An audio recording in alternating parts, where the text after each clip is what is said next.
Satu demi satu tingkap kenderaan diketuk ketika berhenti di lampu merah semata-mata untuk meminta sedekah. Memang lumayan.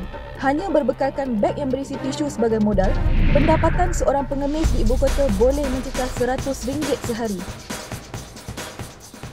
Jika dilihat, pengemis ini berkemampuan untuk bekerja kerana tiada sebarang kecacatan pada tubuhnya.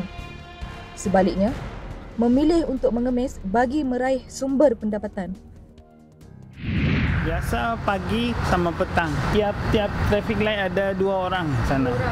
Satu lelaki, satu perempuan. Tangan dia ambil yang tisu tu, dia nak jual, dia tekan untuk kereta lah. Bagaimanapun, pengemis lelaki tidak kelihatan. Usaha wanita tersebut meraih simpati nyata berhasil apabila ada beberapa pengguna kenderaan menurunkan cermin tingkap dan menghulurkan wang. Kru laporan khas cuba menarik perhatian wanita itu dengan menghulurkan wang untuk mendapatkan maklumat mengenai kegiatan mereka, tetapi tidak berhasil kerana masalah komunikasi.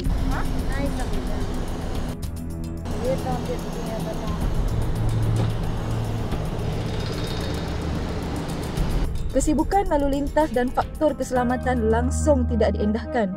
Sebaik menyinari dirinya diekori, pengemis warga asing ini cuba melarikan diri. Tingkah laku pengemis warga asing ini secara tidak langsung mengundang bahaya kepada pengguna jalan raya, terutamanya penunggang motosikal.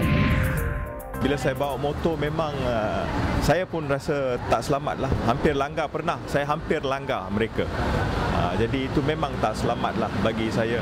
Ada juga antara masyarakat setempat yang tahu berkenaan masalah ini namun tidak mahu memberi kerjasama kerana bimbang akan mengundang masalah. Angkat situ boleh ke? Angkat situ sikit boleh? Angkat situ sikit. Sekejap je, jangan. Berkemungkinan pengemis warga asing ini didalangi oleh individu ataupun sindiket tertentu.